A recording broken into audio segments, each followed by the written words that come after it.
여러분 안녕하십니까?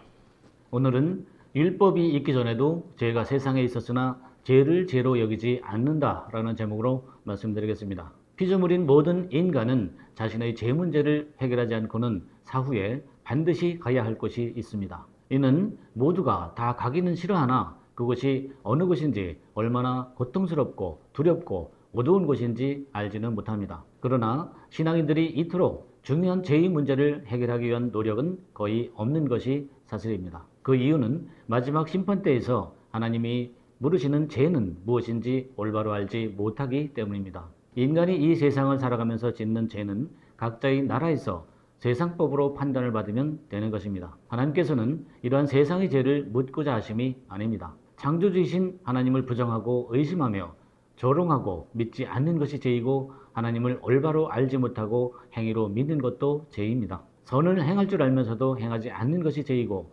교만과 오만함도 죄이며 회개의 기능이 없는 것도 죄입니다. 로마서 14장 23절을 보면 의심하고 먹는 자는 정죄되었나니 이는 믿음으로조차 하지 아니한 연고라 믿음으로조차 하지 아니하는 모든 것이 죄니라 하였습니다.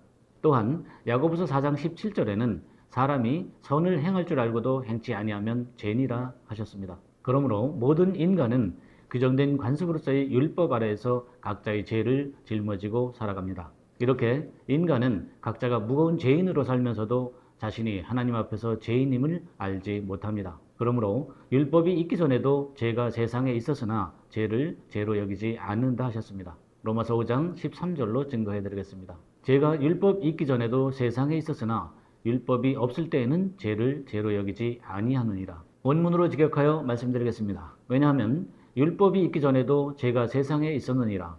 또한 율법이 있지 않다면 죄는 계산에 들어가지 않느니라. 그러나 그 죄는 자신에게 율법을 타고 들어온 하나님의 계명을 통해서 드러나게 됩니다. 즉 율법이 무엇을 말하는지 깨달아서 알아야 하고 그때에 타고 자기에게 들어온 계명을 지킬 때에 드러나게 된다는 뜻입니다. 로마서 7장 13절로 증거해 드리겠습니다. 그런즉 선한 것이 내게 사망이 되었느냐 그럴 수 없느니라. 오직 죄가 죄로 드러나기 위하여 선한 그것으로 말미암아 나를 죽게 만들었으니 이는 계명으로 말미암아 죄로 심히 죄되게 하려 함이니라. 원문으로 직역하여 말씀드리겠습니다.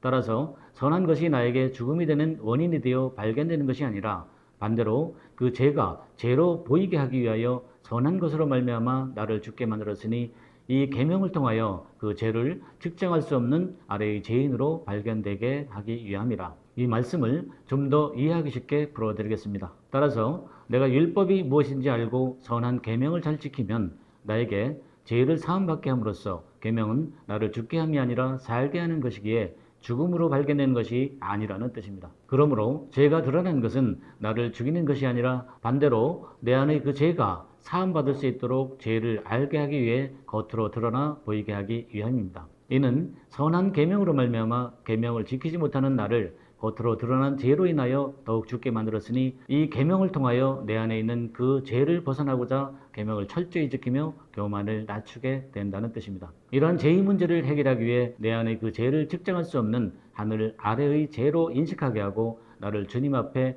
죄인으로 발견되게 하여 영적인 병을 치유받기 위함이라는 뜻입니다. 이는 하나님이 주시는 하늘의 진리를 깨닫고 그 보증으로 주시는 성령을 마음에 받음으로써 사함받게 되는 것입니다. 이는 우리가 땅의 장막집, 즉 자기 육신의 생각과 육신의 정욕과 재리의 유혹과 세상의 염려가 모두 무너질 때 거듭남을 통하여 가능해집니다. 그러므로 주님이 다시 오신 지금은 말씀을 시로 소유한 자를 알곡으로 추수하는 때입니다. 기독교의 종말을 맞이한 지금은 고린도서 1장 21절로 22절의 말씀에 따라 하늘의 진리로 기름 부음을 받고 잘 깨달아 거듭난 자는 하나님의 약속대로 그 마음에 보증을 주시는 성령을 받고 구원이 되는 실상의 때입니다. 이처럼 히브리서 12장의 예언대로 이루어지는 장자들의 총회는 주 재림의 시대에 새 하늘에 계시는 진리로 새로운 복음을 전하며 이 귀한 메시지를 영상으로 나누고 있습니다. 이 영상을 통해 하늘의 진리를 깨닫고 성령과 혼인하는 새 하늘의 영적인 혼인잔치에